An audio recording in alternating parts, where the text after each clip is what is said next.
wherever you're tuning in, I say welcome. So read the caption. This is obviously we're going to be talking about method of victory on we could talk about all the fights, but I just uploaded my breakdown analysis and prediction of Shakur versus Zepeda. I'm also editing, and stay tuned to the channel. I'll be uploading the breakdown analysis and prediction of Puello versus Matias. We've already uploaded Katie Taylor versus Serrano, as well as Amon Khatib versus Morrell. So it's a busy week. Been a fun week. It's always fun from my end of the spectrum. I really enjoy breaking the fights down. So the film study from the edited side of things, I enjoy editing. So like filming something, editing, creating transitions, all that good stuff.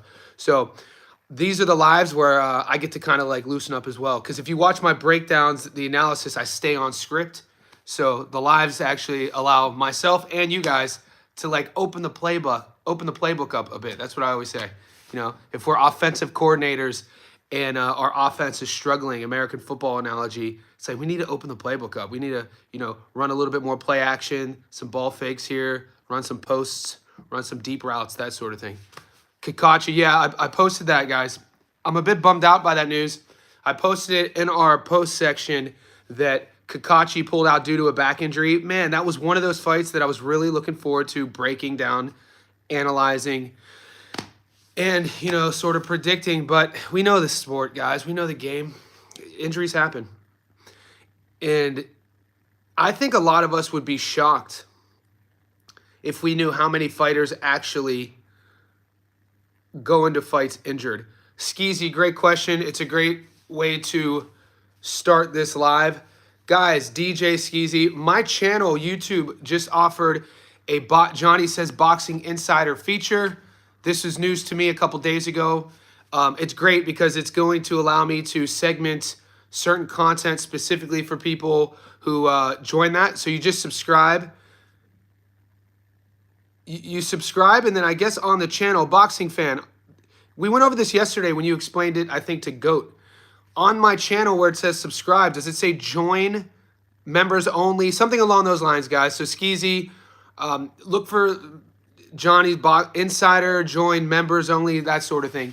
And I'm going to give it a couple weeks to kind of marinate. And then what that's going to allow me to do is create specific videos just for members.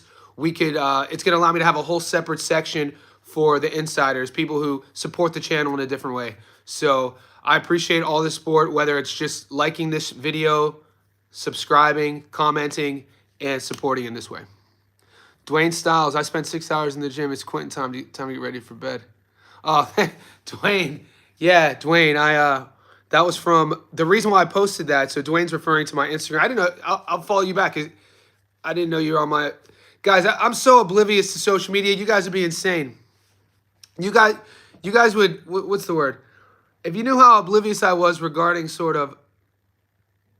I don't want to say the functionality, but I've been using Instagram for probably 10 years. I grew my Instagram with fitness content in like 2015 and 2016, and I grew it with podcasting. I started my first podcast in Australia in 2015 called the Vision Board Podcast, and I was interviewing, that's where I interviewed Larry Holmes, George Foreman, Evander Holyfield, but all other types of guys. I interviewed Gary Vaynerchuk, physicist Lawrence Krauss, Grant Cardone. I've interviewed Mark Manson. So my point is, if you're on my live streams and you talk to me on YouTube and you follow me on Instagram, tell me, and then I'll follow you back. So Dwayne, I'll follow you back because I'm more active here. Yeah, Gary V's in my first book. He's a chapter. I think Gary is chapter 1 in my first book, actually. So yeah, I was podcasting, doing this at least in Australia when nobody was, 2015. And then I started my second podcast called Ungoogleable. Basically the premise of I would interview people and ask questions about them. Let's say they are, Luke Longley, who played in the NBA, played for the Chicago Bulls. He's a Perth, Australia guy. I'm interviewing a professional basketball player. I'm not going to ask him any basketball questions. Or I interviewed George Foreman, a Hall of Fame, one of the greatest heavyweights. I'm not going to ask him boxing questions. So my point was with that podcast was to get information, get knowledge out of people that you couldn't search on the internet. I took those interviews and I wrote my first book with those interviews. But yeah, I'll follow you back. I didn't know that. To stick to the game plan here, so to finish that thought, if you haven't subscribed yet here, do it. If you haven't liked this video, do it. And if you have the opportunity, if you're able more than anything, and you can support the channel, join my Boxing Insider list, VIP list, which it's going to grow. And I've already seen about 15 of you guys since yesterday joined, which is awesome.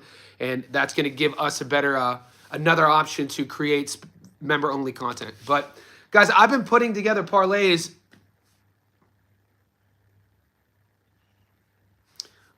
David Aster, I'm actually worried about Liam Wilson's next fight, Zauerbeck. I watched some highlights on him. You actually told me about him when Liam Wilson signed that fight last week. I found out on live with you. So I haven't really sat with it too long, but I wasn't impressed with Wilson's last fight. So let's go over this parlay. I just posted these on our group, guys, on the YouTube channel. So if you go to post section. So these aren't my locks. These aren't my guarantees. These are just little fun parlays that I put a little bit of sprinkle on. And the first one, these are method of victory parlays. So I've already posted it. If you like them, they're on the channel. You could go look. I'll go over them right now. It's a 4-leg 9-1. So $100 gets you 900. Morel to win by stoppage, $1.72. The Puello versus Matias fight. Will the fight go the distance? Yes, at $1.80. Edgar Berlanga versus Hamza Shiraz.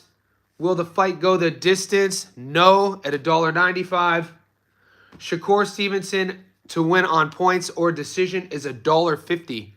Parlaying all that together, it's 9-1. And I mean, there's some good bets there. Like, I know a guy who'll put 20 grand. I know a guy who routinely will bet $20,000 on $1.50 bets. So I messaged him that. I'm like, Shakur by decision, $1.50. 20 grand gets you 10 grand. You know, that 50 grand gets you 75. You know, total. 50 gets you your back plus 25. I don't know. It's interesting. I like Shakur by points there. And the other parlay, guys, it's a 3-leg parlay. This pays 48-1. 48-1. Last week we did a 67-1. I mean, if you got $10, 48-1, 10 gets you $480. Turkey doesn't like Shakur and he wants to pay to win. Yeah, Turkey. I mean, yeah, you know how I feel about Turkey. I just don't like how disrespectful he is. This guy comes from a culture of all about respect and revelry. He expects people to call him His Excellency. I mean, I respect the culture. Like, I always have to educate people online when they try to make fun of Turkey was holding hands with Bud. Bud was holding hands with Turkey. I'm like, bro, travel a bit. This is how cultures are in different parts of the world. Holding hands with another man isn't seen in certain parts of the culture as anything other than respect and revelry. So that's not what I'm hating on. So Turkey coming from all of that, it's insane. It's insane that he just trash talks fighters. It's insane that he talks reckless about guys who've devoted their entire life to a craft in which the outcome in some cases is death, and the outcome in very, very rare cases is wealth. I mean, how many boxers do we know who never made it? More than the ones who do make it. And even in certain divisions, you have world champions that people have never heard of. The lighter divisions, there's guys who are world champions who have to have a second job in certain divisions. My point is, every fighter deserves respect. So when we got a guy like Turkey who puts his money all around, strutting into these places, acting as if he's a certain type of guy, at the end of the day, when you strip all that away, you're a man, you're a human, I'm a man, I'm a human. That's our common denominator. And for me to see that disrespect towards guys like Shakur Stevenson, and like, it's just like, come on, dude, you look like an idiot. You look like a joke. You know what I'm saying? Like, how's anyone supposed to take you seriously, especially in a sport where it's super serious, super necessary? Why did you hit him those 2 extra times? It wasn't necessary. What are you talking about? It was super necessary. All right, I digress. But that's my whole thing about Turkey. I just don't like the disrespect. You know, it's insane. It doesn't take any energy, and it's not like he has to sell the fights. So I don't want to hear, oh, he's just trying to sell the fights. No Tom and Jerry fights. Fuck off, dude. This is a new thing. I just heard another part of me for dropping the F-bomb. If my mom's watching, I'm sorry. But I saw another content creator regurgitating the same narrative as Tom and Jerry fights. Dude, if you know boxing, that's not a thing. You know what I'm saying? Like, so to just all of a sudden come out with this whole fake narrative that if you're a defensive-minded fighter, if you know timing and range, if you use the whole ring, that's not fighting. So why even have it in a ring then? Why even put gloves on their hands? Why not just get into bare-knuckle boxing in a phone booth? Why not do that, you know, that front car jiu-jitsu thing that you see, or go to Russia have you guys seen this sport called Thermopylae? You want to see some insane shit? YouTube Thermopylae. Thermopylae is a reference to this piece of land. If you've ever seen the movie 300, 300 is a historical story about how 300 soldiers defeated a whole army. You guys know the plot line, right? But Thermopylae exists. It's just how the land is shaped. It's basically like a long triangle, a long rectangle. And there's a sport in Russia that is a long cage. It's only probably like this wide, and I think it's 5-on-5, but you line up in an single file line. So 5 fighters on this side, 5 fighters on this side, one-on-one fight each other, and whoever wins, you stay on. So it's like winners stay on, all in one round. I knock this guy out, I stay on, I fight number 2, that sort of thing. So if Turkey's all about, hey, no running and trying to change the sport, just get out of boxing, mate.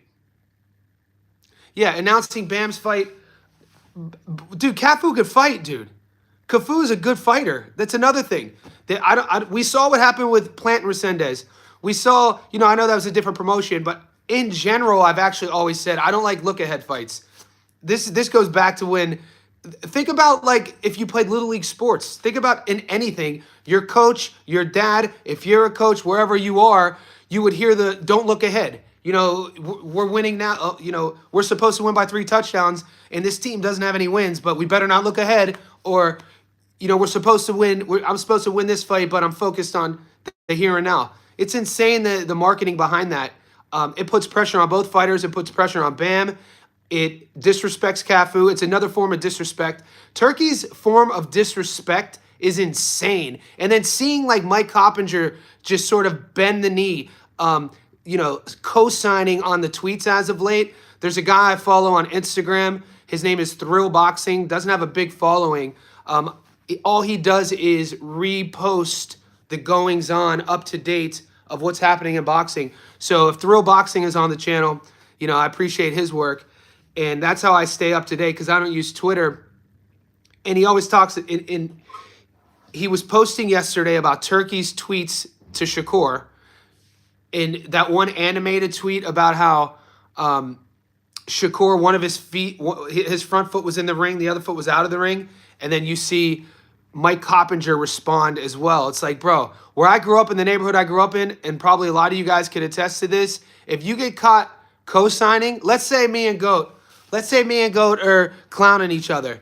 And, you know, this is how I grew up. We start roasting each other, right? And I'm clowning him, and he's clowning me, and things are getting a little bit testy. But we know we're not going to go to blows. But it's getting personal. It's getting personal. And then your boy over here, who like shouldn't be talking, tries to co-sign on what Goat said. Then you'd be like, bro, what are you talking about? I know you're not talking, homie. You know what I'm saying? That sort of thing. That's what Mike Coppinger looks like. Co-signing on Turkey. It's like, bro, you're already so kind of like nobody really respects your game anyway. And you're just kind of showing it even more. It's weird how these sides are being picked in boxing. Especially since, you know, Dana White threw his name into the mix. We'll see what happens. Abdullah Mason 1-6. Puello by decision. I like that. I like that bet. Boxing. Yeah.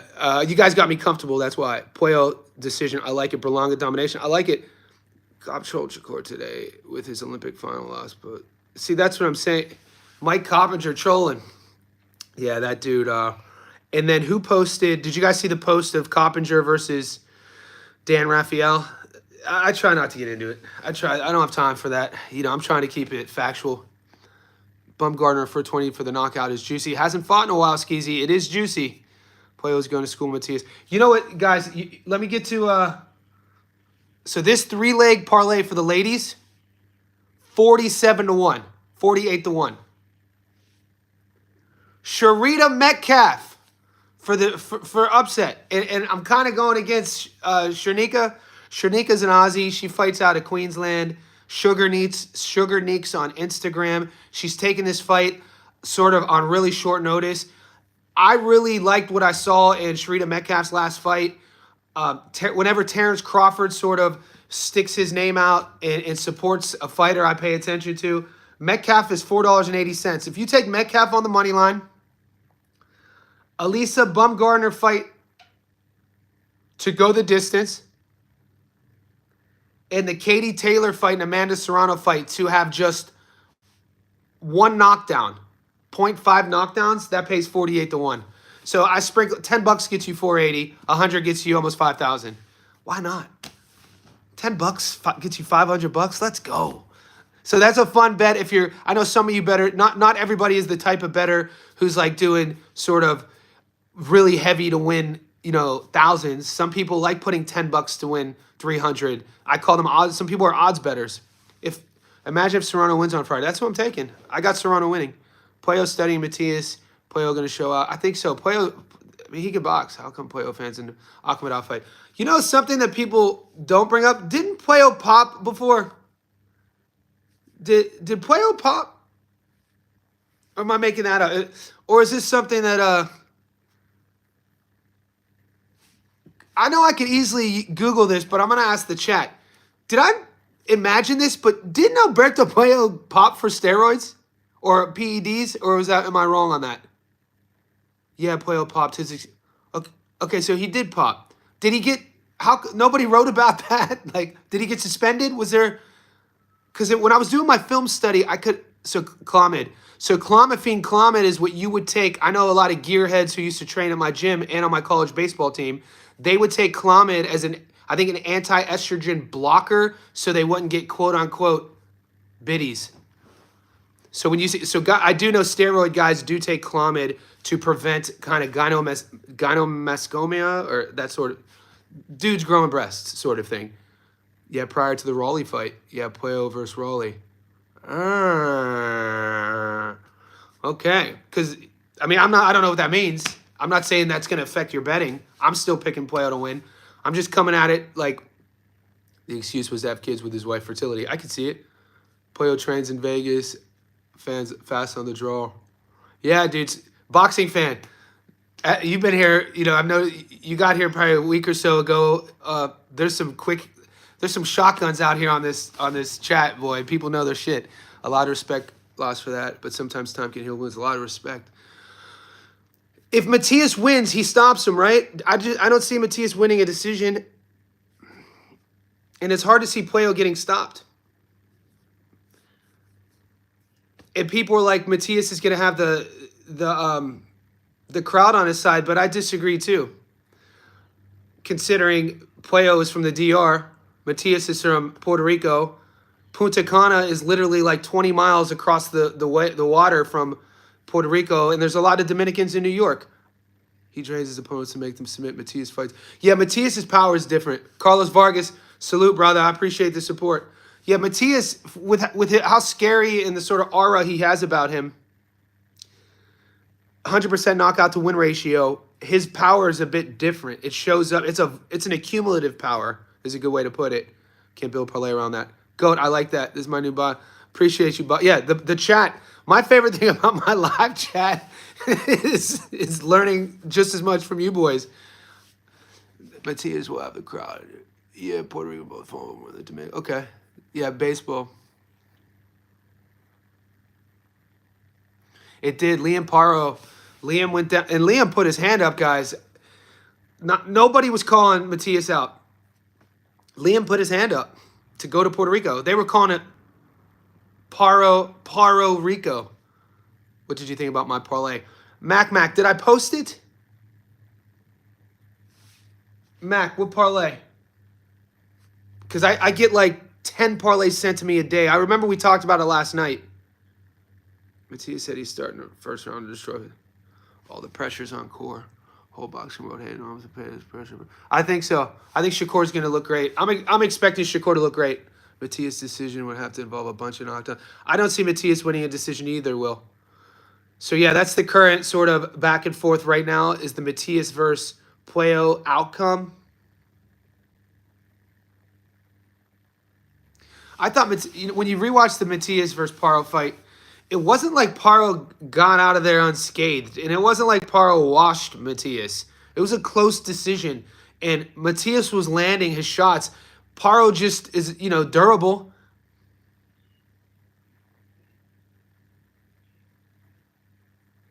Puello decision, Shiraz money line. Yeah, I disagree with you with the Shiraz bet. Matias face busted pretty badly. Puello gonna box nicely. It's going to be interesting. I want to see what happens after, the winner of Puello versus Matias. Does Puello unify against GAR? Does Liam Paro get another shot at fighting for a belt, which I think he should? What the hell's up with Teofimo Lopez? What the hell's up with Richardson Hitchens? We know Hitchens, he said he's moving to 40. So 40 is low-key. It might not be as deep, but it's top-heavy. 40 is a fun division. Guys, I was on another channel earlier this morning, and I was kind of going back and forth with the guy on his YouTube channel. He has a boxing channel, and he was saying that Shakur would move up to 40 right now and be able to beat all the champions. I want to know what you guys think about that. Like, where do you guys stand on Shakur going to 140 right now? Let's say in a perfect world he doesn't have to fight Zepeda this weekend, but Shakur going up to 40, and this guy was saying Shakur beats GAR at 40. He said he beats Hitchens at 40. He said he beats Puello at 40. I disagreed with him. I mean, I'm a fan of Shakur. I think he would struggle with any of the. I'd love to see Shakur versus Paro. I'd love to see Shakur versus GAR. I told the guy, I was like, before he leaves 135, I want to see Shakur against Tank. He has to beat Zepeda. I actually want to see Shakur versus Kid Schofield now. So there's a lot to happen. The winner of, it's insane that the winner of Mason versus Noakes is going to be a champion. Right? That's for the vacant. Shakur started. Yeah, Shakur won a belt at 26. He got his first strap at 26. So I don't think, if he doesn't crack at 35, all of a sudden he's going to be able to pop against GAR. I don't think so. I would like to see it. Shakur 140. I don't think so. Physically, he'll be running all weekend. Yeah, that's what I think. 135 is perfect for him. I mean, 3-division world champion. Not many people could retire and say that. He's already done that. It's wild to think, if we're talking about divisions, sometimes stats do lie. How many you guys, isn't Adrian Broner a 4-division world champion? Is it 4? Am I wrong with that off the top of my head? Broner. I think he's a 4. Yeah. Broner was a 4-division world champion. Somebody had the audacity in our Facebook group to ask me if Broner was world class, because he did this post. He said that he follows my YouTube channel. This was after I destroyed him in the comments. This dude on Facebook posts this breakdown of Joe Cordina and was talking about how Cordina is C-level, never been world class. Everybody in the division would wash him. And I respond back, I'm like, what are you talking about? Cordina, 2-time world champion. If you become a world champion at any weight class, how could you not be world class? And then he was like, that's like saying Adrian Broner was world class. And I go, bro, what are you talking about? Adrian Broner was a 4-division world champion. It's just, part of me kind of gets a little bit sort of confused when, I don't know if people are just new to the sport who come into the game and then are just confident online to make these crazy statements expecting people to agree with them. But he was a guy running a boxing page with a lot of people following him, saying that, you could be a world champion and not be world class, saying Broner wasn't. I thought, yeah, but Cordina, Two-time world champion, though. Say what you will. Do you think Bumgarner Miranda goes the distance? I think I have that bet, actually. Let me answer you. The Bumgarner, I am taking... No. Good call. I took Bumgarner and Miranda fight to go the distance at $2.75. Guys, that is a crazy... I think that... I'm going to call that a lock. There we go. I give it to you for free. One of my lock of the weeks. I've already bet on it. $2.75. Bumgarner fight to go the distance. Albert Bell, Amy, Ohio may have two champions. More the Prince, man. Albert Bell gets no love. Wasn't it Top Rank who did him dirty? Who just couldn't get... Was it Top Rank? They couldn't get Albert Bell fights, so they just release him. Puello either wins on points or Matias makes it really ugly and steals a shock. Okay, so somebody thinks that he could do... He could steal a points victory. Yeah, Broner, mate. When Broner had a small window.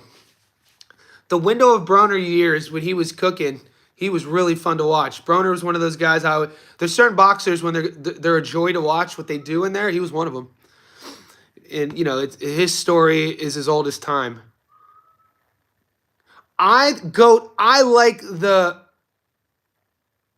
Alicia fight to go the distance. On my book, to go the distance. No. Will the fight go the distance? Oh. I'm taking it not to go the distance. My bad. I got to read the fine print. Yeah. No. You probably can't. So my bad. I got the fight not to go the distance at 275. It's a risk. It's a gamble. That's not my lock of the week. I take that back. But I am betting on it. Ruin against Maidana. Never the same after that moved up too far. Yeah, he was in a rush, wasn't he? Broner's career was handled in a rush, and he lived his life out of the ring in a rush, you know? So I think it's a cautionary tale, unfortunately. How come nobody gets Blair Cobbs? How come he can't? Blair Cobbs can't get a fight? I thought he would have fought by now after the Broner fight.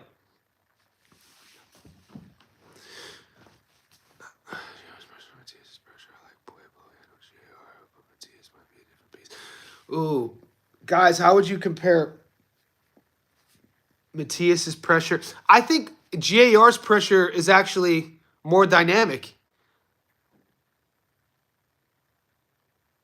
Yeah, he still hasn't fought since Broner. I know. It bums me out. It bums me out he hasn't fought. Pablo B in the house. What's up, buddy? Many thanks for your work, passion, dedication, shown. Chile. Welcome from Chile. I've always wanted to go there. I've had two clients who actually went there recently. The part of Chile where they're hiking through, like, it looks like a lake. I'm sure the whole land is super mountainous, but they hiked through this lake and went through these giant mountains. That's all. It looked beautiful. I need to get my ass to Chile. This is my son. PMP Boxing. Put some respect on his name. PMP in the house. PMP Boxing, we got some respect. He's respected here. Matias has awkward, unconventional ways of punching. The thing Matias really does well is he it's no secret. He finds a home for that backhand. His jab is better than I gave him credit for, actually. So, rewatching the tape, Matias's jab, it comes down to me for Matias's feet. His feet. And sometimes he doesn't look balanced. He doesn't look he gets out of position when he throws in. There's certain things about his feet that I don't like that I think Puello is going to expose. And David, it's a good way of putting it, carrying his power late, or it's a cumulative thing. Matias doesn't move. Maybe he doesn't move his hips. He flies swat. Yeah, one of you guys the other day compared Matias's backhand to Puello, Morel, Berlanga, and Shakur. Get after it. I think one of you guys compared Puello's backhand to Better Beeves. Was that the comparison on the live stream earlier this week? And about how his hips don't rotate, he just kind of they both generate this power from like really short distances. But it's just an attribute to how big they both have massive hands, and sometimes power is a genetic thing. I mean, you could develop it if you could formulate it more and more, but some guys just have that knockout switch. Some guys just have that pop in their hands, and some guys don't.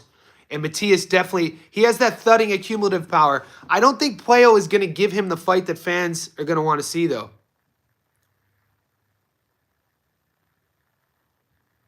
Very well-rounded. Very well-rounded.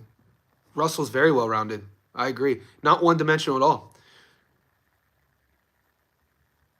Yeah, I saw the similarities, if we're talking better, just in the backhand. But the stiffness in the hips, too. If Goat's still on this live stream, I know he's just sitting there waiting for me to comment on this GAR situation. So I gotta check myself. I can't, all of a sudden this can't become a GAR fanboy station. You know what I'm saying? So he does do a lot of things well. He's fun to watch. Some guys are fun to watch, mate. I mean, especially coming up. I felt like GAR lost that fight against Puello. I got to be honest with you. I felt like he miscalculated.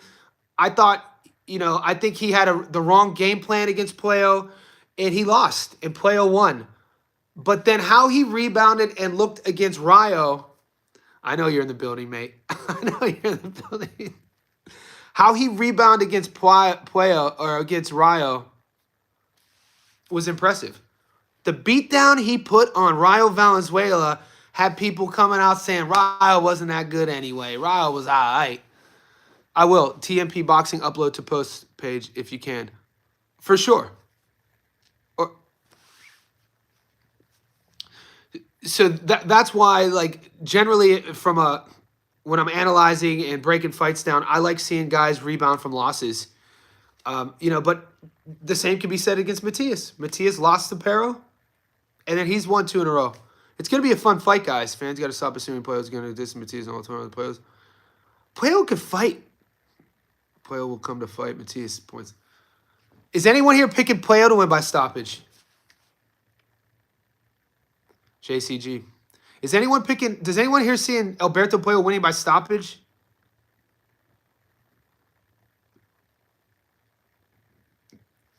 It's awesome seeing everybody's triggers. How do I submit to page? It's awesome to see everybody's triggers with certain. I've realized David Eister the last few weeks when we bring up Rayo and call it, he comes back.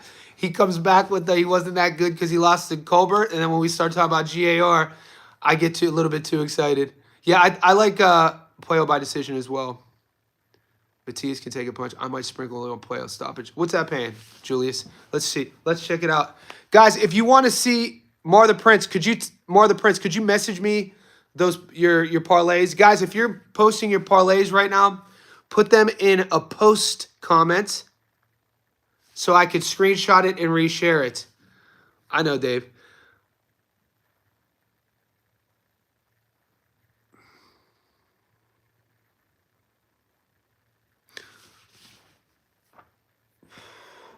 Any Aussies on the channel? We got State of Origin tonight. Guys, we are 30 minutes into this. It's our second live stream. If you haven't already, like this page, like the live stream. If you haven't followed me, hit subscribe.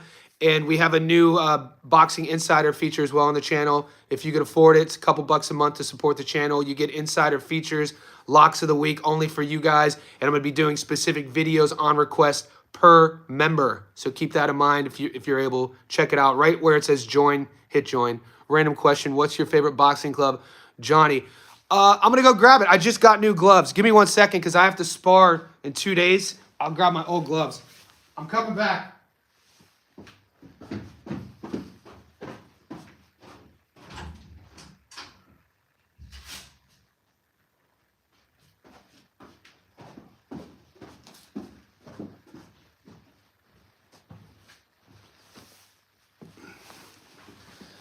So yeah, we used to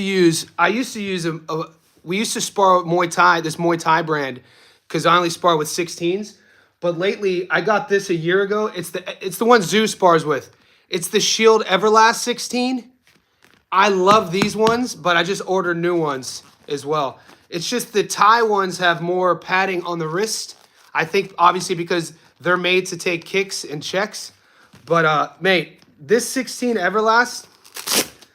I mean, obviously you got to wrap your hands, but it's more padding here where it should be. That's why I like it. So I love this glove. I've had this glove for like a year, and it's time to get new ones. But it's a great question. I love using, like, if you're not sparring guys who are wearing 16s, if you're not trying to become a pro, don't spar them. Remember that. I love the vertical Everlast logo. Yeah, that's the first Everlast glove that I really like, to be honest with you. We need another insider play. We will. GK, I got you. I'm gonna post all those. Give me a day or two. I got a book. I'll sign some books for you. I just got a whole box of my Hayabusa. My problem, JC, my problem with the Hayabusa glove, I actually have them downstairs in my gym, is I was sparring a guy, he was wearing the Hayabusa, and the wrist here has like this, I got cut.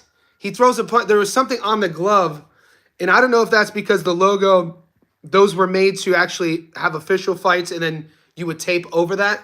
But, you know, when you're just using them to spar, the Hayabusa is fabric. It's a different sort of thing. I got cut once. The dude was using a Hayabusa glove. They're very good gloves, though. Winning, Twin. I think the Thai glove I was wearing, was it called Twin? Or maybe it was Win. Yeah, since we're on sparring, here's some non-negotiables I have. If the dude doesn't have 16 ounces, I'm not sparring him. If he doesn't have a mouthpiece, I'm not sparring him. And if he doesn't agree to 3-minute rounds, I'm not sparring him. Pro Max for sparring. Okay, I'm taking. Yeah, you know, all these. Yeah, all these. All of my perimeters are coming from a non-fight perimeter. First Williams in the middle school back. How'd you guys hear? Did you hear me tell that story? That's a legit story. Christopher Williams. Good, Johnny Chad. Do you ship from Australia to USA? I clicked the link tree on your Instagram and the site didn't work. Check out.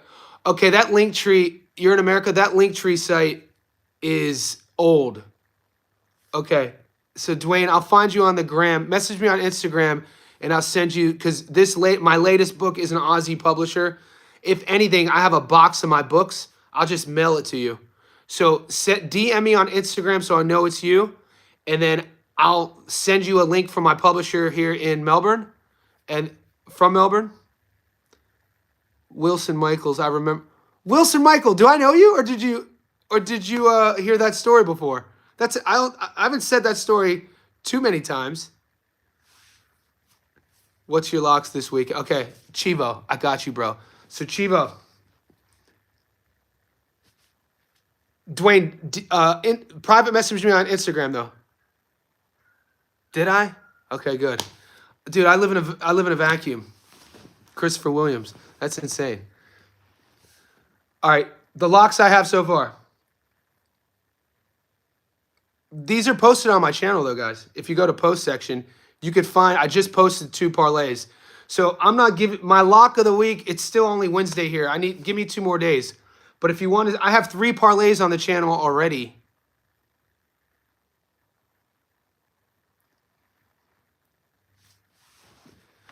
Julius Armstrong's asking, do we feel Shakur will retire undefeated? It's not something I've thought about. I don't know. I think, in a weird way, I don't really mind if he doesn't. You know what I mean? Like I said, I learn more about fighters when they lose. Yeah, the pride of Ohio, Billy Lyle. He's from Niles, Ohio. I grew up in Youngstown. I told the story of Billy Lyle. Billy Lyle fought Cesar Chavez Jr. in a really fucking close fight, I think in 2007. And yeah, so Billy went to a rival high school. He went to Niles. I went to Liberty in Northeast Ohio. Good nickname, the pride of Ohio, Billy Lyle. Tough kid. I used to work with one of his cousins. Will Shakur versus Cepeda look like Maidana versus Floyd versus Castillo? It's tough to compare. Friday night girls lock. Oh, I got one guy. Come on. I thought I gave you the girls already.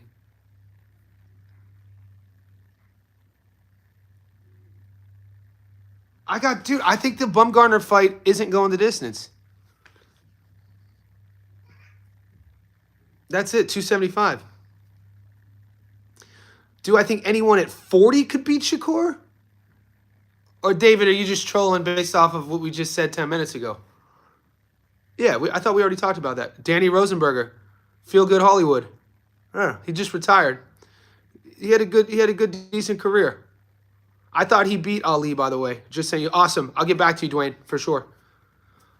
Yeah, Feel Good Hollywood, another good nickname from Youngstown. I think his pops was a fighter. Haney Norman card officially announced for November. I don't know, man. I think Shakur would struggle with Hitchens. I think Shakur would struggle with Puello. I think he would. I want to see. There's too many unanswered questions at 35. 5 pounds doesn't seem a lot, but when you look at him coming from 26, what he looked like at 30 and what he looks like at 35, you don't expect him to move to 40 and all of a sudden get power, get stoppage power. Yeah, RC Digga, it's on. I posted it already. He did. He worked him a couple times, if I remember correctly.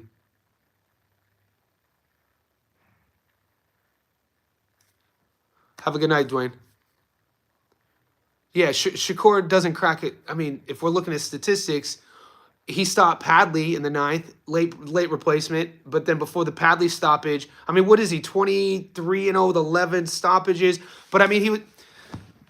It's tough for me to see him move to 40. I'd love to see the Hitchens matchup.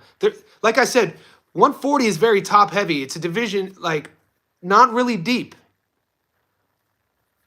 Yeah, I want to see. I think Shakur has unfinished business. I think Shakur has unfinished business at 35. I'm taking Sharita Metcalf by upset.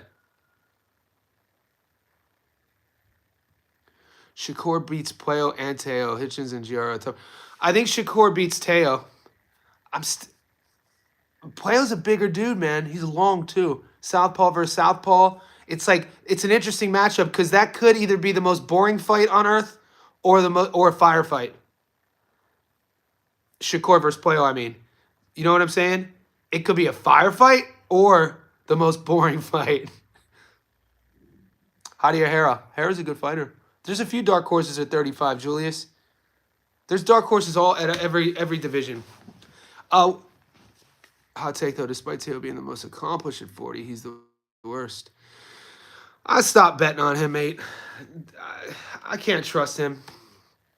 I can't trust Teo. I put Teo in kind of the Tank Davis untrustable categories in terms of, like, this day and age. Are these just, guys, is this just an American thing of pro fighters?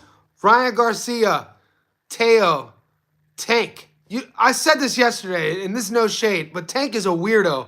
He's just a weird guy to me. And Teo is an oddball, and it's not odd like Macho Camacho odd.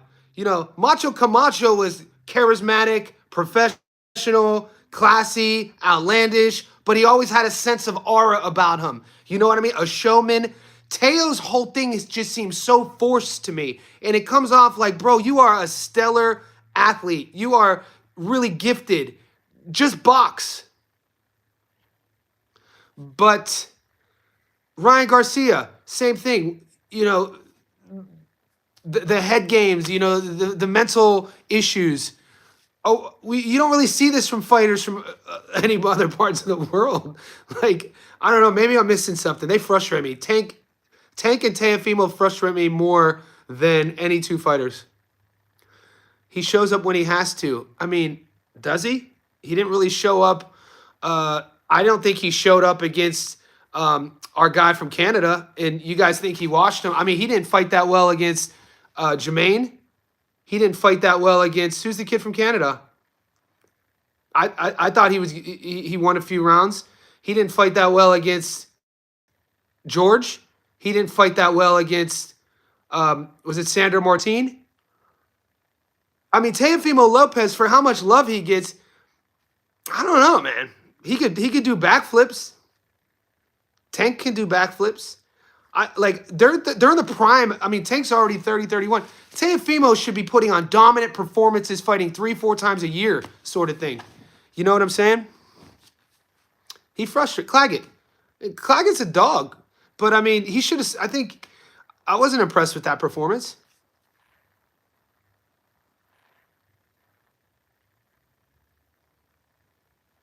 Yeah, he fought well against ABJ, but I mean, he didn't drop him. He didn't stop him. I mean, Barbosa's a tough dude, though.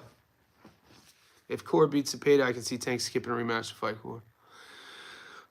I think Shakur beats Tank. I think Shakur has his way with Tank Davis, mate. I think Roach beats Tank in the rematch. Controversy. I think Roach has Tank's number. I think Roach has everything figured out. I think the Roach we saw from round 6 onwards is we're gonna see from if they fight at round 1. Yeah, Shakur would be way too much for Tank. Barbosa didn't box that well. He was just slower. TMP, I got you, mate.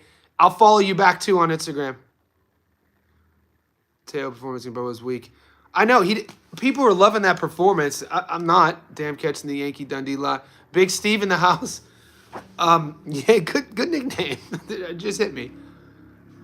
I've been saying before, rather 50-50. Tank is out. Yeah.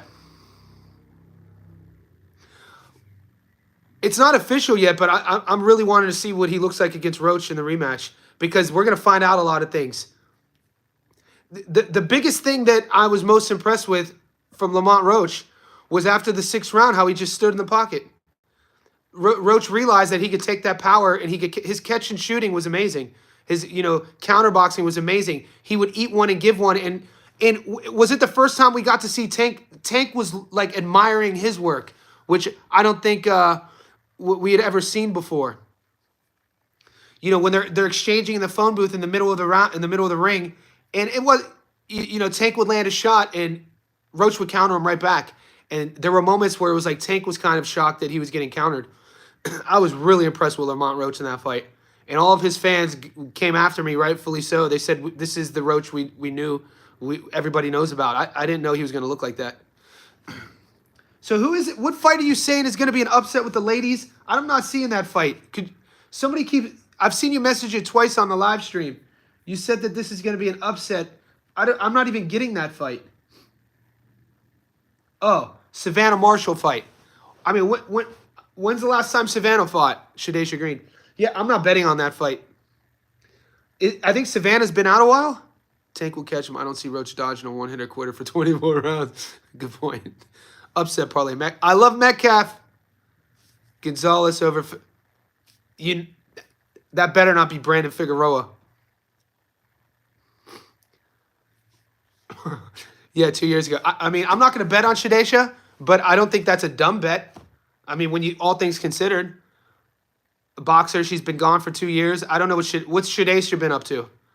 If you follow her career and you could drop some knowledge on us, sell me on why Green beats Savannah, because all I already gave you. I knew that Savannah hadn't fought in 2 years. So that in itself, now, has Shadesha been active? Yeah, I'm not arguing with that, Corona. It's just the last name Figueroa triggers me. I'm not getting into it again. Jesus Christ, I thought Stephen Fulton retired him. Dude, stop fighting after the Fulton loss. Stop. Joe, I mean, what is our one common denominator as boxing fans? We're hopelessly romantic about everything. You know what I'm saying? We want to wish that guys like Joette could win these fights. We want to wish that a 92-year-old Manny Pacquiao will become a world champion. We want to wish that, Joe Louis was 137 years old when he fought. That sort of thing. But, I mean, great question. When is the last time an underdog fighter that's gotten a rematch has won the rematch? Examples, Covers, Gallegos, Whitaker. There you go. Devin versus Norman. Listen, you really think Figueroa won't put in the theaters on the... I'm not betting. That question's not for me. But the question before that... just my name, Johnny Stofko. On Instagram. The question before that... I know, I'm just playing. I'm just for her... the scene in Coming to America in the barbershop. Who that one boy? That bulldog looking boy? Rafa is a beast, one of my favorite fighters. But somebody asked me Norman versus Haney. Man, that fight's official. All I'm going to say about that fight right now, because that fight's not till November, guys. July, August, September, October. So maybe 14 weeks away, 15 weeks away. We got time to marinate and simmer on that. Yeah, me too. This is my favorite movie. Especially the barbershop scenes. Or, you know, I believe our children. That's all, Charlotte. Those scenes too. You know, those are my favorite. People sleep. If you can't quote that movie, we can't be friends. But Norman Jr. versus Devin. I mean, I'm here. Isn't it weird, guys? Here's another weird thing that I'm struggling to understand with. Devin and Norman are both. All of this hate now is coming towards Norman. And now all these fans who were hating on Devin because his performances as of late are now saying the same negative things about Norman. It's so weird to me. Like, people just think that Norman is a one-dimensional puncher. Norman has great hand speed, has great feet, has shown that he could box, has shown that he's leveling up every fight at 24 years old. His trajectory, dude, Norman is carving out a potentially great career right in front of our eyes.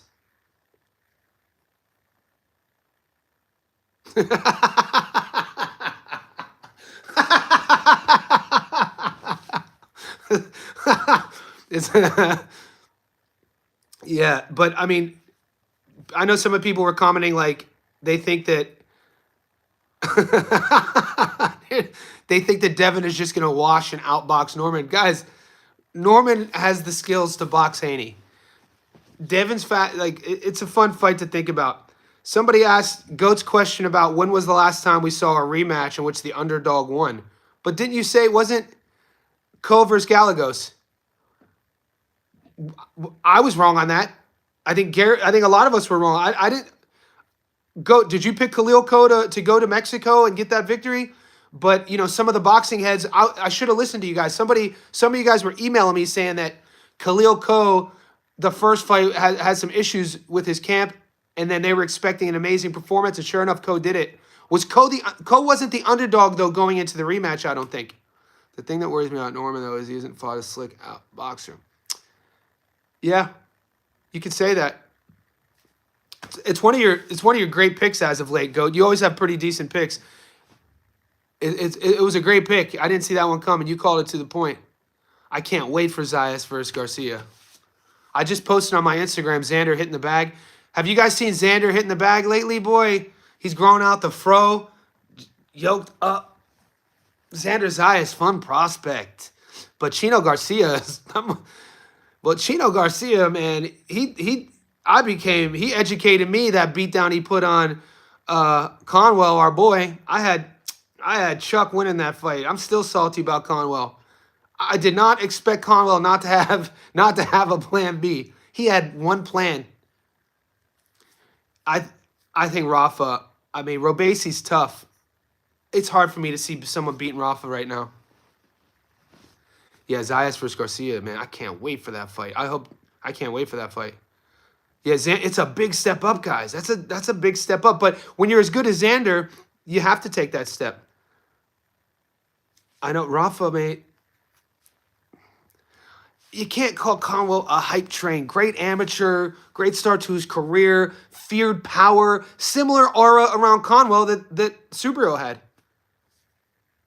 And it's just going to come down to, but I think Conwell's loss to Chino was a bit more disheartening than Subriel's loss. Maybe not, because Subriel lost his belt to Liam, and Conwell hadn't been a champion yet. But, mate, that was Conwell's chance to get to position himself. I don't mind Duarte. I don't know if I would pick him. I mean, Duarte's looked great lately, too. Does he beat Kenneth Sims Jr.? Duarte's looked really good lately, his last few fights. Whatever he's changed, maybe he's I'm not gonna speculate, but he's looked different since the Garcia loss. He just looks more motivated. Everything Duarte does, if you follow him on Instagram, everything just looks faster and sharper. I know. Eister, I know. You're speaking to the choir here, mate. Conwell. I know. Same. It was almost like, even how he entered the pocket, even how Chino would let him enter keep his back on the ropes, and Conwell would go to Chino's left side and put his head there, and that was it. It was such a it was such a weird performance, a flat performance. But you can't take anything away from Chino. Now he gets to fight Xander, and the winner probably gets a title shot. Raymond Morataya, Andy Cruz. I like Cruz. I like Cruz over Morataya. I gave Perez the chance. Me too. I like Cruz. I like Cruz over Morataya. I mean, Andy Cruz. Yeah, we'll see. Perez is real tricky, and he has and I didn't realize Perez was, he made so many smart decisions in there. Like, Perez was a level above, like, ring generalship. There wasn't one moment in that fight against Conwell where you could say Perez was uncomfortable. You know what I mean? He fought, when you're fighting a big puncher like Conwell and you're comfortable with your back against the ropes, that just goes to show you that you have utmost faith in your skills, your speed, your reflexes, and timing. And he was supposed to have none of that. Going into that fight, Conwell was supposed to be the bigger puncher, the bigger guy, the faster guy, the more explosive guy, and he just didn't have any answers for Chino. It was an interesting fight. Do you know Shiraz never fought someone over 6 feet and never fought someone over 7 for long? I mean, those are great stats. I know Shiraz has never fought at 168. I'm a big fan of Lubin. I like Erickson Lubin. He was a bit rushed, though. His career has been, I don't want to say mismanaged. How many title eliminators has Erickson Lubin been in? You know what I'm saying? Has anyone been in more title eliminators than Erickson Lubin?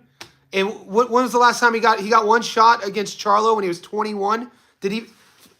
All my stats are coming off the top, so if I'm wrong, someone check me on this.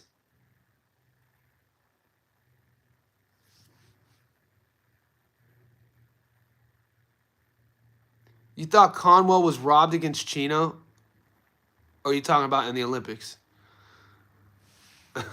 Hold up. Play on points for me. He got not. What am I missing? Jesus Ramos. Jesus Ramos could crack. Okay, the Lubin fight. Yeah.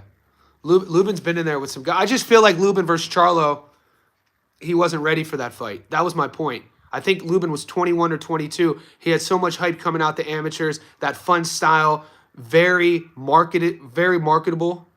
And he should have taken some steps before that Charlo fight, was my point. What is he? He's still only 29. Erickson, yeah, so that the fight he got his face rearranged. That was Ramos, wasn't it? He was fed to the line. Yeah, I think he rushed it too. I think that was mismanagement on his career. He's still only 29 though. He boxed. We just covered him. He fought the kid out of Detroit, the tall, lanky fighter, Ardrell Holmes.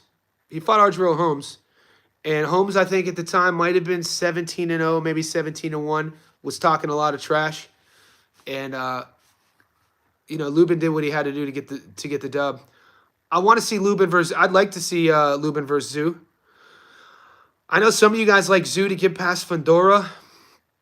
I don't know, man. Is Abdullah the next Lubin? How dare you? What does that even mean? You think being rushed too soon? I hope not, man. I mean, that's not even a bad thing, though. Lubin's a dog. Yeah, Lubin does look like an unk. He's only 29.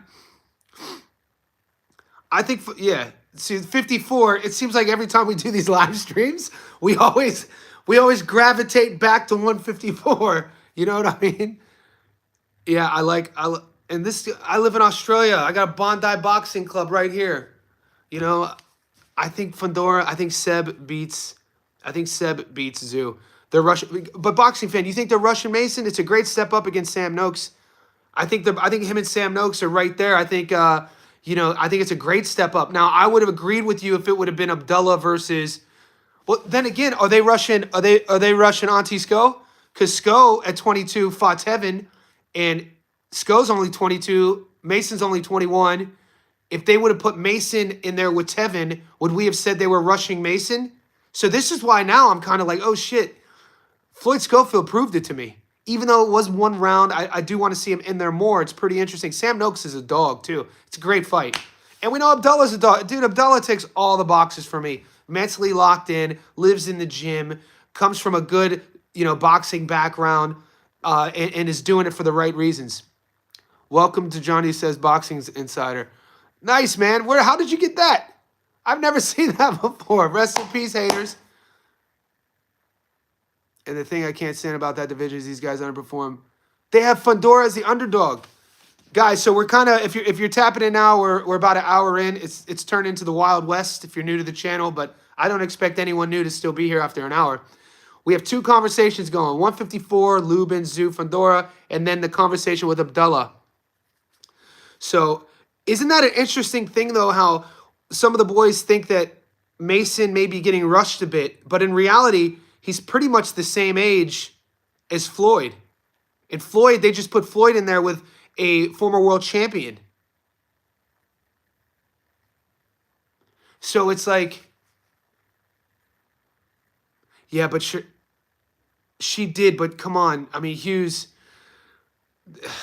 small, little reach, older, long in the tooth, as they say.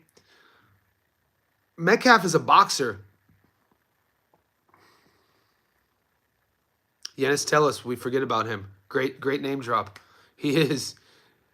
I talked about it. I'm going to talk about it ad nauseum. My issue with Tszyu is the lack of adjustments, guys. It's the lack of adjustment within the Murtazawa fight, and then against Joey Spencer. I'm not saying I want to see a totally different style, but Tszyu up until Murtazawa was able to get away with. It's similar what I think is going to happen to Aman Khatiev. You're able to get away with things until you can't get away with them. And so for Tszyu to just walk an opponent down, use limited head movement, be really basic in terms of his entrances, here, here, here, here, here, here, you could get timed. And the way he fought Murtazawa was just how he fought Spencer. I think Seb stops him. I could see Seb stopping him. That's not my official prediction. I could see Fundora stopping Tszyu more than I can see Tszyu stopping Fundora. He gets hit way too much. Even in the first exchange against Murtazawa, I'll answer you in a second. Did you notice in the first round against Murtazawa, Tszyu gets caught with a jab and he goes like this? He goes like this. He's looking to see if he was bleeding.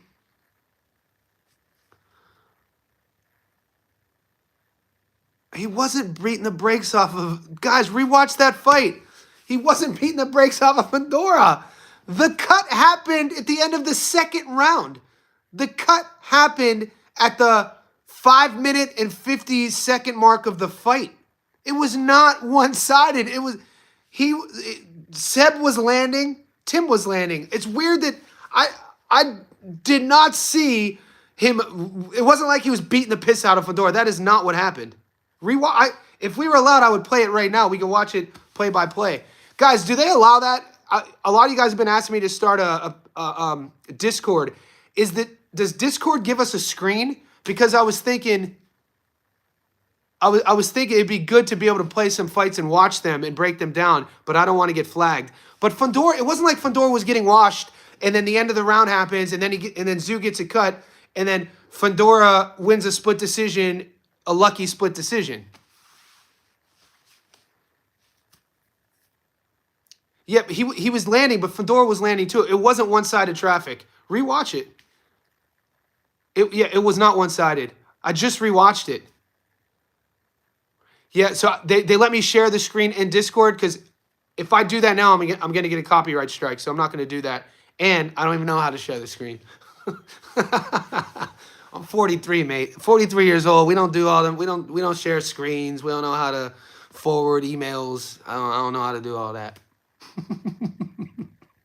Definitely made my money that fight. I love betting last minute lines. So there's another question you guys brought up. 154. Oh, Virgil versus Boots. Who asked that? Are they really talking about Virgil versus Boots at 54? Is that really going down? psychologically, you see blood. It was a bloodbath. I know. That's on Tim's corner. That's on Tim's corner. They could have got the no contest, and they could have kept the belt. It's insane that they didn't. Boots well, guys, man, that is a fun freaking fight. Yeah, it smells like nickels. The blood just smells like nickels. Virgil versus Boots is a fun fight, and that you can't. How could anybody here just say one guy is gonna win versus the other guy? These are two stylistically my favorite fighters to watch. Both guys, mate, young too, 27, 28. I don't think so. I wouldn't say he would. I mean, Boots is a dog, dude. Boots is so dynamic. You guys thought Stanionis was going to beat Boots. We were out here counting our money, picking the Boots stoppage. I think we got him at like 380. I went heavy on Boots by stoppage. You saw it coming. Uncle, I am from Youngstown. Uncle Drew is my man. I always say if Kyrie never left Cleveland, mate, we would have got at least 3 more rings on a side quest story. Kyrie, man, when Kyrie was in Cleveland, man, he played one of my all-time favorite point guards when he was in Cleveland. But, changed a bit afterwards, never really peaked again after that. But anyway, Boots versus Virgil is an interesting matchup because both guys fight brave.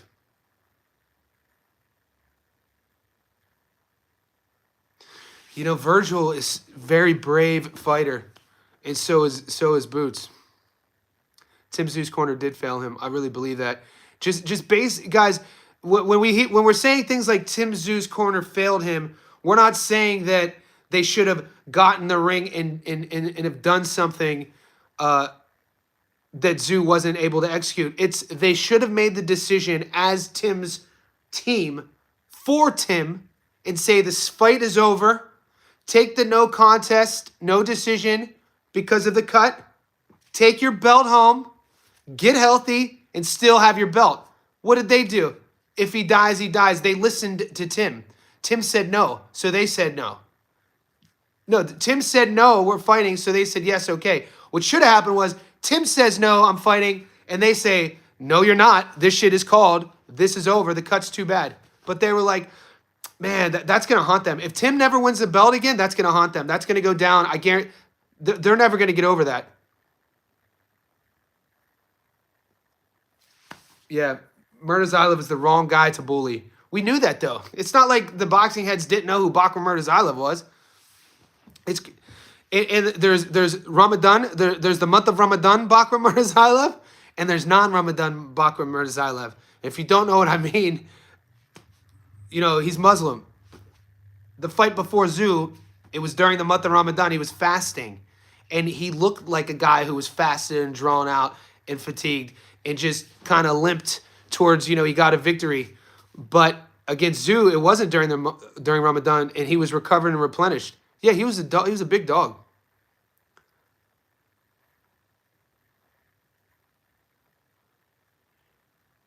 Yeah, Murtazylov been blacklisted. Jack Colkay, no one talk. Murtazylov been blacklisted. What did I miss, Brett? Brett, what did landslide? What did I miss here?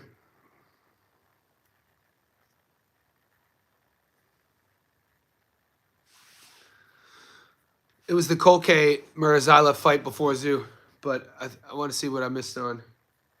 Guys, where Tim being the favorite? Yeah, he was a big favorite. He was a big favorite against Murtazylov. But he had all... Dude, Tszyu was coming off... I mean, if we remember before the Seb fight, I was at the fight before the Seb fight. He had fought Tony Harrison down here in Sydney. Oh, yeah, what happened to Brandon Adams? Mar the Prince, I think Martinez's migraines are from hard sparring. What it sounds to me, what migraine sounds to me for a reason to pull out is that he took a shot, maybe got knocked down, maybe got concussion in the sparring leading up to the fight. Yeah, Costa, that's a lot of pressure. One of the first fights he was there. But no one's signing that Murtazylov versus Lubin. I don't know why Murtazylov wouldn't take the Lubin fight. In terms of stylistic matchups, Lubin, if you're a guy like Murtazylov who thinks he's the guy who I think a lot of us believe that he's the guy. Erickson Lubin's style is kind of tailor-made for you. I love the Josh Kelly fight. Dude, I think Josh Kelly is a much harder. This is going to sound crazy. I think Kelly is a harder fight for Murtazaev than Lubin would be. And that's just based on what Lubin's style. He's gonna fight Murtazaev how he wants him to fight him. Not gonna move that much. Gonna stay right there. But Josh Kelly's a smooth operator. He's gonna be bigger too. Yep.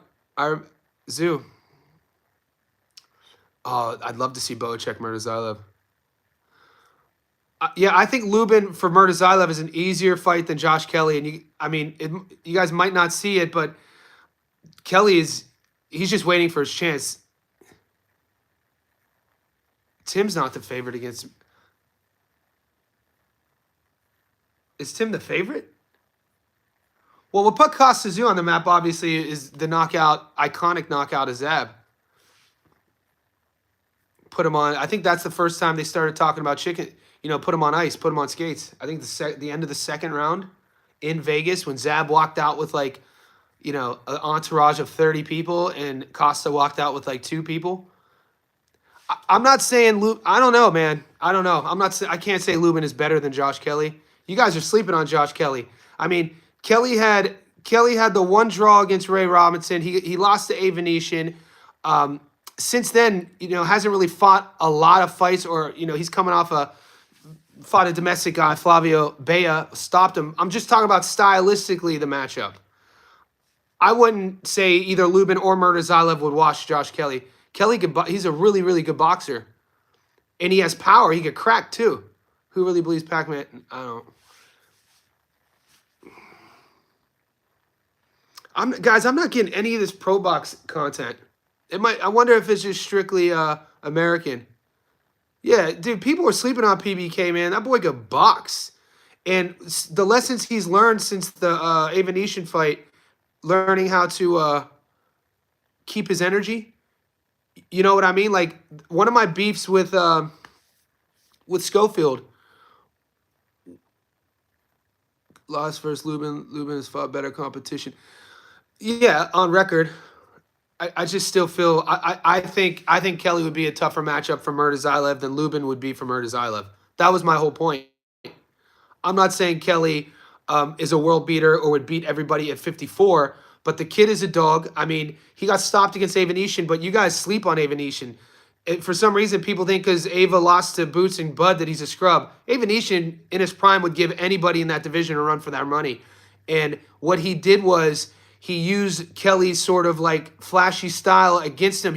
Kelly was picking him off early, but he ran out of gas. And A Venetian used his pressure to drown Kelly, and Kelly got gas and started getting pieced up, and he got stopped.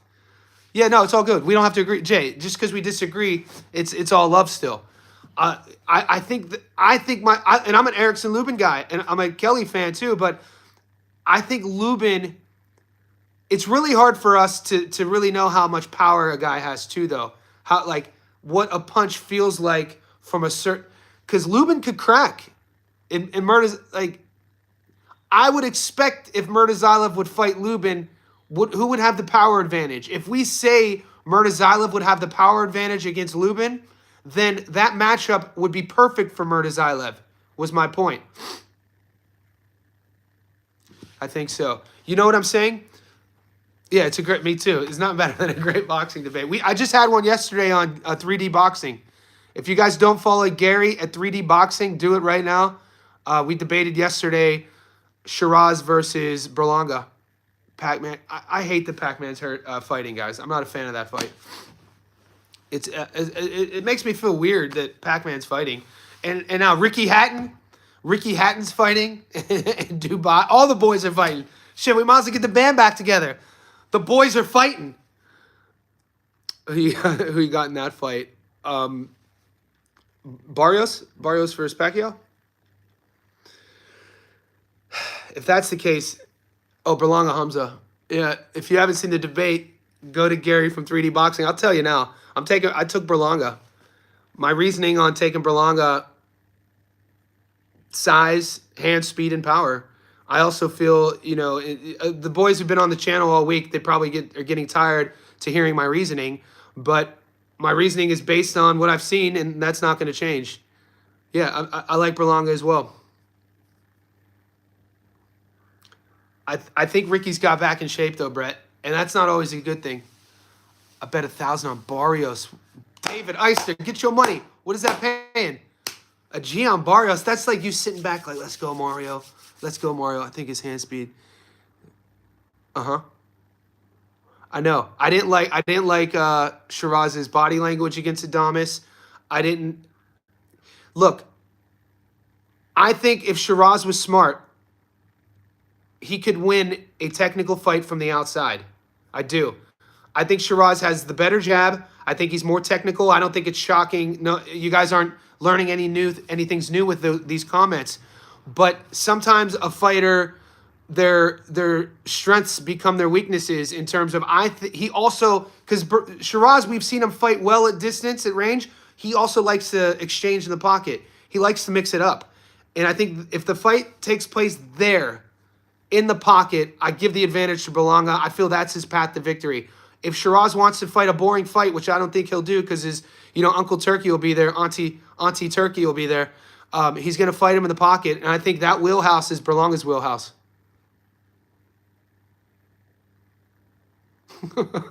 By little Juan Manuel. You guys are wild.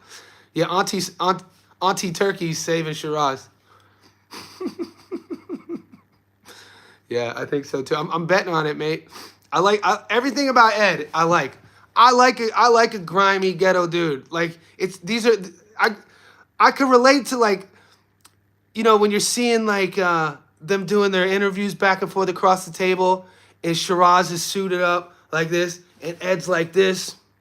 Man, I can relate to that. I like how grimy and gutter Berlanga is. I think. What are people gonna say if that happens? You know what a safe bet is, though? If you guys like Shiraz, I understand if you're going to take Shiraz.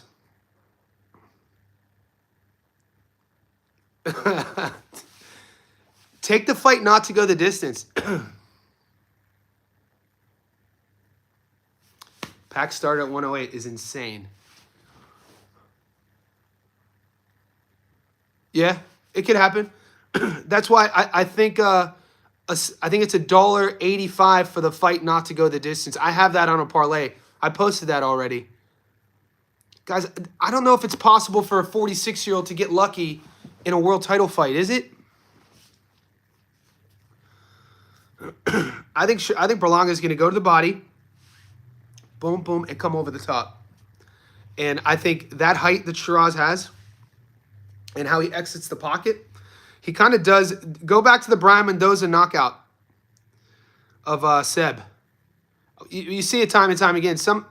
You see it in MMA as well. Taller strikers, whether it's MMA, boxing, taller fighters have a bad habit, a tendency, because they've always been able to get away with it. Rather than sliding their back foot out, they just move their head like this. And Shiraz does that. Edwin Valero was a nightmare, dude. I did a small doco about Edwin Valero. Dark, horrific tragedy ending to his life, but damn, that dude was a madman. Pacquiao and Barros not go the distance. Yeah, 16. He was 16-0 with 16 first-round knockouts, guys. I mean, it wasn't that long ago where everybody was hype on Berlanga, and people were like, he was fighting tomato cans. He was fighting dumpster fires. Okay. Every pro boxer that you and I watch, every fighter that you can name, would love to have started their career 16-0 with 16 first-round knockouts. Every fighter would do that if they could, but it's so rare. So all of a sudden to say that he doesn't have the same power is insane. Yeah, Edwin Valero, was he, undefeated, 100% knockout to win ratio? And, just Google the sad ending to his life, what happened to him, insane. Yeah, but he was not, look at every fighter when they start their career. You can only fight who they put in front of you. Everyone's up on Carmel Moten. You know, it's the same sort of thing. As a teenager, he gets unwarranted hate. But guys, that stutter step that we're talking about was from a 30-year-old Manny Pacquiao. What is the first thing to go when we get old as men? Speed, reflexes, timing. That's with everything. That's trying to ask a girl out. That's trying to, you know, time. That's with everything. You make it what you want. Speed, timing, reflexes. The last thing we keep is power. Yeah, it's and I'm not trying to overthink it. I'm not going to be shocked if Ed loses, but when I'm picking winners based on reasoning, my reasoning leans with Ed. We just hope to see it, of course. 27-0, 22 first round. Insane. And watch his highlight tape. It's insane. 4 times. Yeah, dude, he could crack, man. He could crack. I just shared again on my page. I don't know if one of my favorite fighters of all time is James Toney. And Tony had a really long career. You know, he's a guy who went, I think, from 60 all the way up to heavyweight. And a lot of people just remember him, you know, some of his battles he had up at heavyweight. But when James Toney was fighting at like 60, at 68 against like, you know, Michael Nunn, I shared a fight. I think it was one of his first fights, either at 60 or 68. Mate, the way he fought in the pocket, his reaction timing, his counters, his, you know, defensive work in the strike zone. James Toney, one of my favorite fighters of all time. It was a problem, dude. I just put it on our channel, dude. Michael Nunn is a fucking stud, dude. Second to none. Michael Nunn at one time was one of the greatest fighters in the world. Another guy who got sent to the Pookie. You know, he was part of a dope ring, and I think Iowa. Not a bad shout. Ruben Hurricane Carter. That's your favorite fighter of all time. Interesting. Great story, though. Uber drivers, food stand guys. Back to old Father Time is undefeated. Yeah. But Barrios didn't look too good against, was it Abel Ramos? Yeah, Nunn got caught with a brick, boy. The rubber band man. Gamboa is fun to watch. It's weird how, like, the story changes on fighters because, you know, they either move up or they take fights to get on, you know, maybe fights they shouldn't have taken, and everything that they did prior gets erased. Yuriakis Gamboa was one of the most feared knockout artists coming up, you know, and it's crazy that people, you know, because now he fought a little bit too late. You know, he started turning into a guy that people would just fight. But Gamboa is a fear. Gamboa could crack. Did he beat a vehicular homicide? Hats off to him. It's insane. Stat of the day. Look, if Pacquiao, I'd rather see Pac fighting Barrios than like Raleigh. And I'm not saying like Barrios isn't the biggest puncher, is my point. I'd rather see him fight Barrios than Boots. Yeah, start training, Jers. Come on. You got to get your money, boy. Get your money. Start with some road work. Start with some push-ups. I know Abel, to come full circle, guys, Abel Ramos is why I don't fuck with the Figueroas.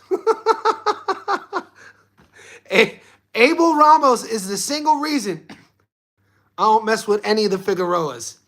Because, and I don't, if Goat's still here, I had to get to it. I get baited all the time. That Omar Figueroa fight versus Abel Ramos was the most head-scratching performance I have ever witnessed in a boxing match. And then I got to see history repeat itself when I watched Brandon Figueroa against Fulton. So now I don't fuck with any of the Figueroas. Mateo Tapia, you know, he used to train here. My guy who owns Bondi Boxing, I used to manage, blah, blah, blah. I used to work out of that gym with doing some managing fighters. Tony Del Vecchio was Caesar's coach, Caesar Mateo Tapia. He's a bit... Omar, do you remember what he did in that fight? Here we go. What I don't, dude. It's something in the Figaro water. It's like all of a sudden they get your hopes up as a fight community. They show you what they look like at their best, and then all of a sudden they have this performance where they're like, we're gonna switch it up on them. Maybe we're gonna all of a sudden start boxing like this.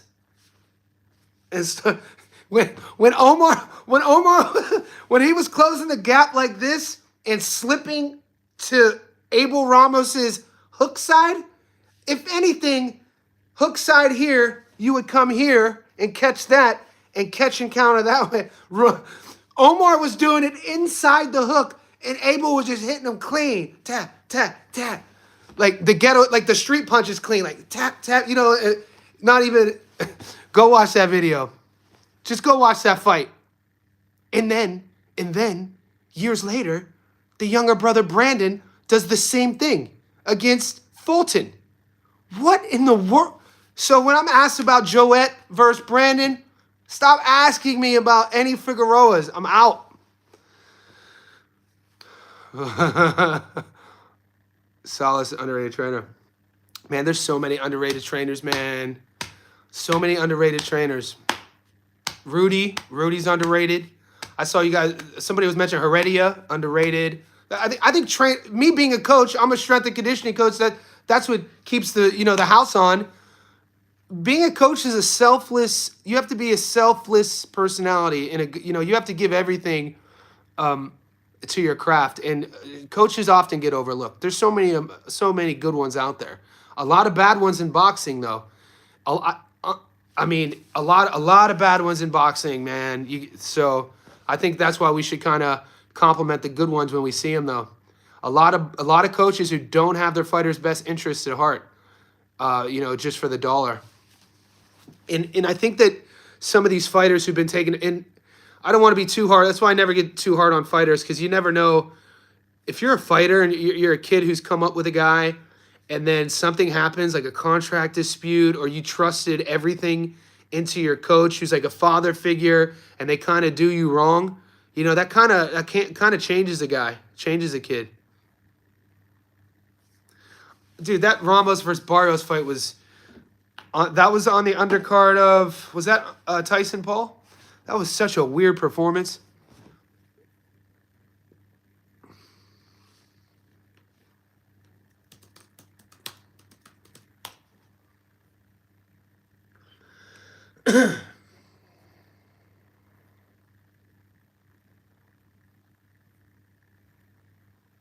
Memo. Heredia. I had to remember the one I was, because there's a whole family. Memo Heredia.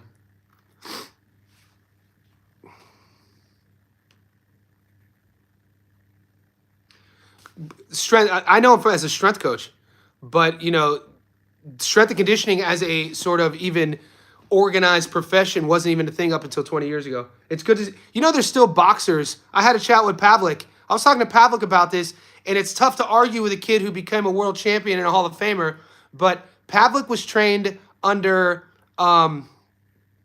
Jack Lowe. And Jack is a guy, old school guy out of Youngstown, Southside Boxing, who trained Kelly in, when we were 12, 1994. So from 94 onwards, Jack trained Kelly how he trained his fighters in the 70s. Meaning to this day, in Kelly's entire career, he never did weights. He never did weight training. And there's this weird kind of fake narrative from the old school boxing coaches that weight training makes you slow. And with all the science, sports science, to disprove that, the benefits of strength and conditioning, it's insane that, I brought it up because there's some good strength coaches as well with boxers. That's how I knew who Memo was. But